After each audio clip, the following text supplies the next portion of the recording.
Hey there, Blip here, and today for you guys have a video on the 9.0.5 PTR update that hit recently, which is going to give you an insight into what changes are coming to us mages. There's other changes coming in this patch, like a Valor Point vendor, and some other things which I might cover in another video, but there's probably loads of videos out there already on that, so you can probably go look elsewhere if you want to find that stuff.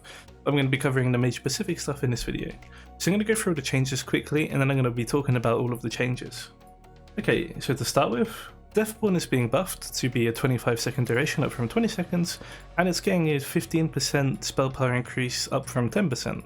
It's a pretty big change, to be honest. It just makes the cooldown a lot better in general. More duration, more spell power, yeah, it's pretty good.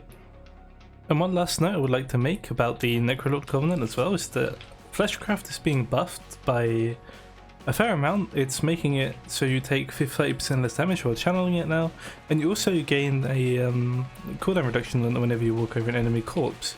So that's pretty awesome. That's going to give it a lot of power actually. Mirrors of Torment is being changed up in a fairly big way for Venthyr mages, but only for Fire and Arcane.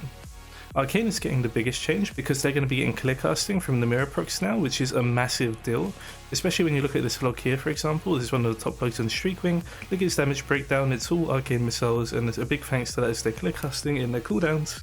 So this Mirrors of Torment change is going to make it easier for them to set up for their cooldowns with 3 stacks of clear casting, and it's going to make it a really attractive option actually, and I think there's definitely potential for this, and it's way better than the mana like restore it was giving you for some reason.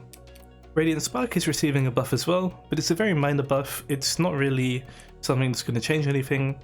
It's a 15% buff on the initial damage and then like a 10% close to buff on the dot damage, which is nice, but again, like if you're playing Radiant Spark, you need to take advantage of that spell damage increase you're getting. So this buff is welcome, but I don't think it's enough to really make Radiant Spark an insanely good choice. Maybe for PvP it's going to be looking very good now, but for other like situations like in raid, I think unless you have like a spell that you can really abuse like Pyroclasm or Glacial Spike, you're just not going to be playing this. And just because those spells aren't really good right now, yeah, you don't really see any Radiant Spark mages. Yeah, let's get into my thoughts then. What do I feel like these changes are going to accomplish? I don't like the Deathborn changes. I mean, I do like them because this Covenant definitely needs buffs, but it's not buffing the thing that makes this Covenant ability just so garbage. And this sort of change that they're doing to it is only going to make it good until the point it has the Night Fate treatment, where it's just the best in every situation because of just how much raw value it provides you, which is kind of a bad situation to be in my opinion. Because it's like, Fireballs cleaving for Fire Mage is pretty irrelevant. Might be nice for like, you know, a combustion every now and then because you can Fireball to get a hot streak and then dump those on flame strikes, but again, like then you're sacrificing your 1-minute combustion and with shifting power, so it's just a no-brainer. You can't take that there. And Fireball is obviously not your hardest hitting spell. If you're taking it, it's just for the heating ups, nothing else. Frostbolt is not a hard hitting spell, and additional Frostbolts don't give you anything unless you're playing like the Frozen Orb spawning legendary. So it's like, this isn't really doing anything for Frost either, apart from making the Frostbolts hit multiple targets. And Arcane Blast cleaving, sure, Arcane Blast cleaving is going to give the spell, is going to make the Covenant a lot better because Arcane Blast does hit harder than these two spells by a fair margin. But at the moment, Arcane Mage's damage comes from their missiles, the Arcane Missiles, not the Arcane Blast. So having to focus your damage around your Arcane Blast windows, I think it works, but it's not what I like to see. And yeah, I mean, again, Arcane is all about that big burst in their like 12-second window as well. Their 15-second window with all their, you know, clear casting coming into it and then just pumping those missiles into the target. So this change, you know, this in general, this Deathborn ability is just not very interesting. What I would like to see is that it cleaves your Brain Freezes, it cleaves your Pyroblast, and it cleaves your Arcane Missiles. That would make a way more interesting spell. Then they could pull back some power from its duration, and it would just make it that cool than it's supposed to be. It's supposed to be a big window of power every 3 minutes, but right now it's just a really weak, you know, your spells do extra things that are useless every 3 minutes, which I really hate.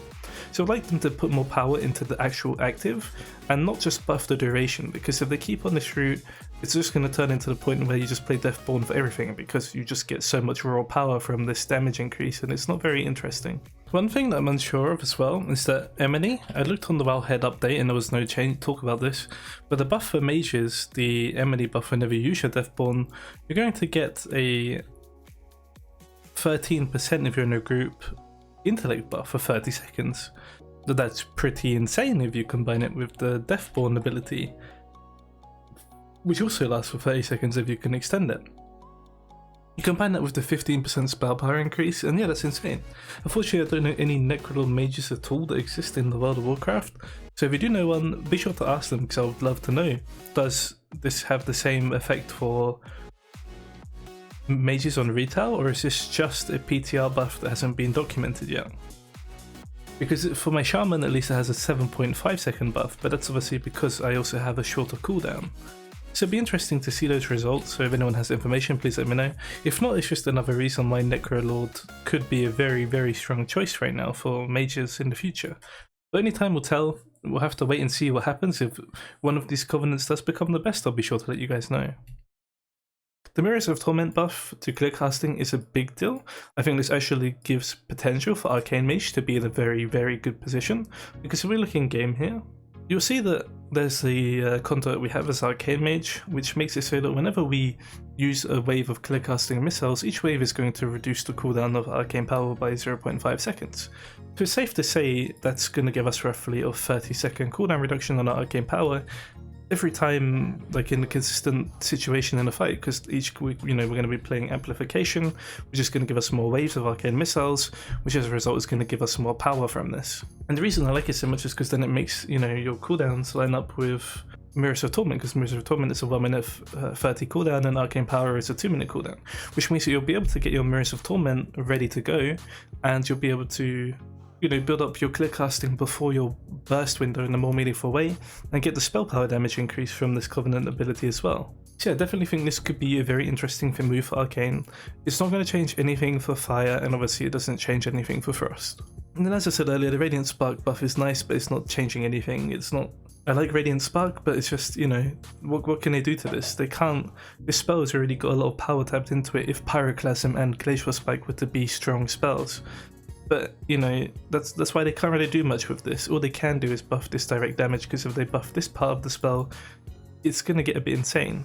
Yeah, that's all for the Covenant changes. There wasn't really anything else. There was some Anima Power stuff, but I'm not going to talk about this stuff because it's stuff for Torghast, and it's stuff that you guys will get to experience and enjoy for yourselves. Like, you know, more Pyroblast, that, you know, they're removing the kind of useless abilities like polymorphing an enemy grants you Prismatic Barrier, and all that kind of stuff, and they're giving you more Pyroblast or Flurry damage or Arcane Barrage damage. You get the point, right? And they're doing more stuff like that, like having your Alter Time give your mirror images, Bloodlust and New Bloodlust. So yeah, I think it's some cool stuff in there, but otherwise, yeah, as you can see, this patch in general is just a buff to random like covenants and whatnot for classes that have underperforming covenants. Otherwise, yeah, I'll have another video coming out soon. Like, I know I did release a schedule like literally later or earlier today about the what videos we're releasing, but this patch hit out of nowhere, and there's some stuff I want to cover in it as soon as possible, so that's where my priority is going to be. On another note, I would like to thank my YouTube supporters, Heaton, Inflex, Rudai Wang, Cullen L, T_M, and Aaron. And I would also like to thank my Patreon supporters, Jake and Marlon. Honestly, I can't thank you guys enough. Just the fact that you're willing to support me is meaning a lot to me, so thank you so much for that, and yeah, I cannot thank you guys enough. Yeah, I hope you all have a wonderful day, and I'll see you in the next video.